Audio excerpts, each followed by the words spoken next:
Hello there. Allow me to take you along on a secret Plymouth ride.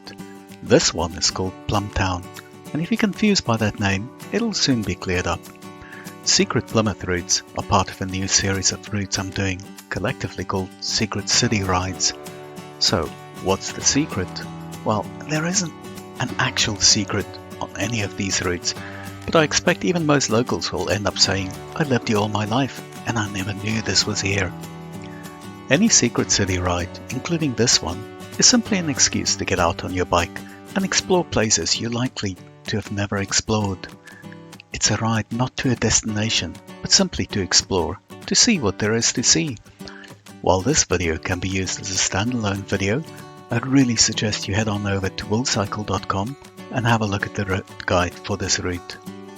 Each Secret Cities route, starting with this one, will have a bingo card that you can print out and take along.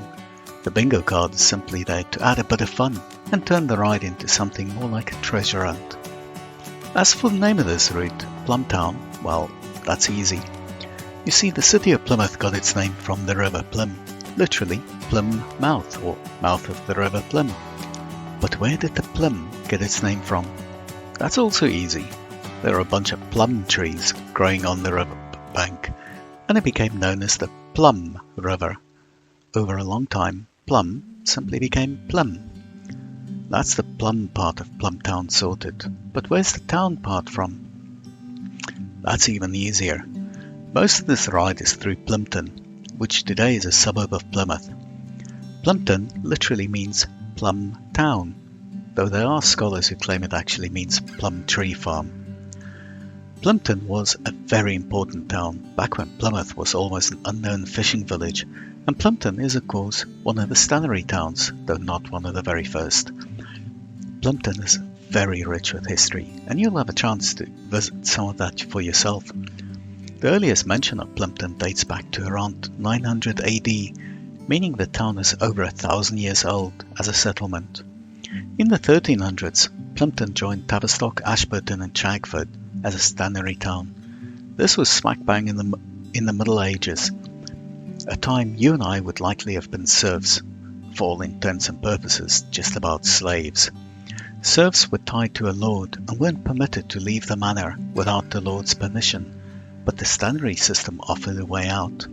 There was a shortage of tin, you see, so any man or woman who announced they were becoming a tin miner on Dartmoor were immediately outside of the controls of serfdom.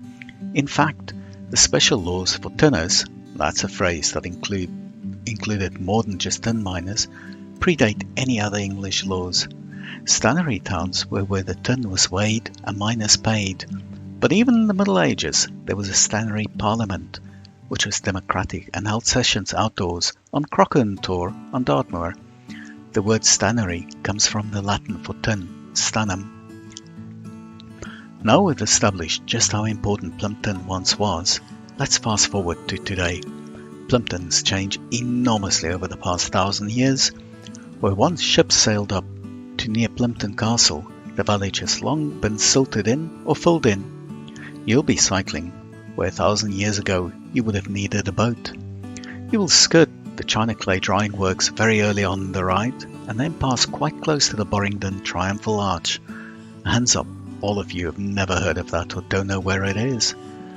You'll ride on a few lanes that very few people in Plymouth even know exist. And you'll get a chance to visit Plympton Castle. What do you mean you've never heard of Plympton Castle? It's been there for the best part of 1,000 years. The ride through Saltram will be familiar to many. And you might wonder why a route focus on Plympton diverts through Saltram. There are two reasons. Firstly, the same family who owned Borringdon Hall later owned Saltram, and they built a few follies. The first one you already know, the amphitheatre at Saltram, right by the waterside. By the way, a folly was ornamental, not functional. Think of them as ridiculously oversized and expensive garden ornaments for very rich people. The second folly was built for Saltram, but not on the Saltram estate, and you can see that as you cycle back towards Marshmalls along the embankment. Up on the hill, behind and above the Marshmalls flyover, on a clear day you can see the Triumphal Arch, which was built on land of the Borringdon Hall estate. Embankment Road didn't exist back then, but even earlier, during the English Civil War, Plymouth was on the side of the parliamentarians. Plymouth was holding out against the Royalists, who were commanded by Prince Maurice, using Plympton Castle as a base, until a traitor showed the Royalists the secret path through the marshland, where Embankment Road is today. He led the Royalists all the way up the hill. By the time the alarm was raised, it was almost too late. Following a fierce battle at what today is Freedom Fields Park, the Royalists retreated, but much of their rearguard was cut off by the incoming tide. You will have crossed the route of that original secret path as you cycle along Embankment Road. Also along the embankment, you'll have crossed the tracks, long since removed of course, of the Dartmoor Tramway.